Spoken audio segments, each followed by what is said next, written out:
Ողջույն Շիրակ, ողջույն սիրելի հայրենակիցներ։ Մինչև բուն խոսքիս անցնելը քիչ առաջ մի դեպք եղավ, որի մասին Գյումրիում ենք պետքա պատմեմ։ Մեր Գյումրի ազատամարտիկներից մեկը Գյումրուն հարիր հումորով, սև հումորով, որը նաև իրականությանը շատ մոտ է, ազատամարտիկ ընկերներից է հիշեցնեմ, ասեց առավոտ, որ մտել էի խանութ, հաց առնելու անընդհատ մտքիս մի բան էր գալի, որ հեսա դախլու տակից մի հատ դուս պրծուկ է դուս թռնելու, ասի ծով պատերազմի վաղթ, ես խիչ ես զովը, ես ինչ ես սաղ, էդ կեզ փող որտեղից այդ թալանչի, որ հաց ես առնում։ Ժորջան, ես դար իրականություն է, ու ես խոսքը Հայաստանի Հանրապետության վարչապետի մասին է, այսօր ռուպրը ձերքին ընգել է Երևանում փողոցներում ես քանի օրն էլ ստեղ է գալու, զգուշ կլինեք, շարից փորձանքից հեռու, Հայաստանի Հանրապետության քաղաքացիներին տեսնում է, հարձակվում է բռները, ասում է, այս ինչ է, դուք սաղ մնացեք, չեմ կարած ես կանից սպանել պրսնել, էս է իրականությունը։ Ժորջան, անդրադառնամ սրա մի քանի այս օրերի հայտարարած ստերին։ Սուտ առաջին, ասում է, եթե ես ընտրվեմ կլինի խաղաղություն, եթե ես չլինեմ, տեղի ունենա իշխանափոխություն, լինելու է պատերազմ, ժոր դա սուտ է, եթե ինքը մնա լինելու է պատերազմ ու երաշխավորված պարտություն։ Հաջորդ սուտը, առավոտից իրիկուն տարածում են, որ եթե Հայաստանում լինի իշխանափոխություն,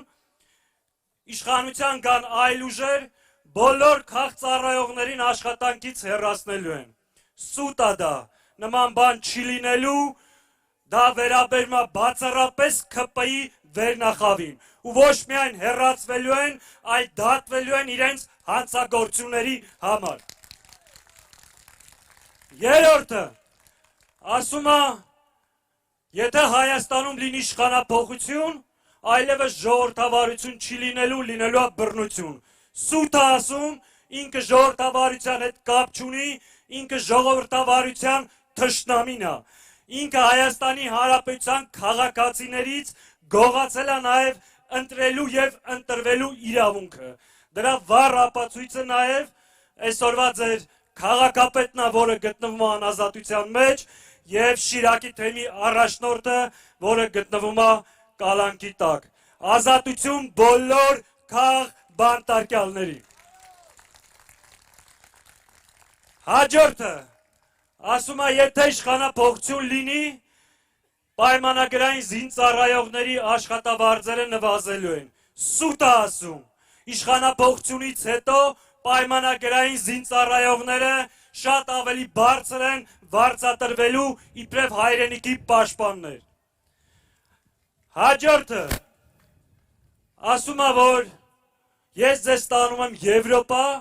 եթե իշխանափոխություն եղավ, դուք այլևս Եվրոպա չեք գնալու։ Սուտ է ասում ժողովուրդ, ինք ուզում է ձեզ տանի Թուրքիա, մենք դրա դիմացը առնելու ենք, իսկ Եվրոպայի հետ ունենալու ենք կայուն և զարգացող հարաբերություններ։ Եվ վերջինը, այդ որ ասում է, ես հավատացյալ եմ, քրիստոնյա եմ, սուտ է ասում։ Քրիստոնյա հավատացյալ մարդը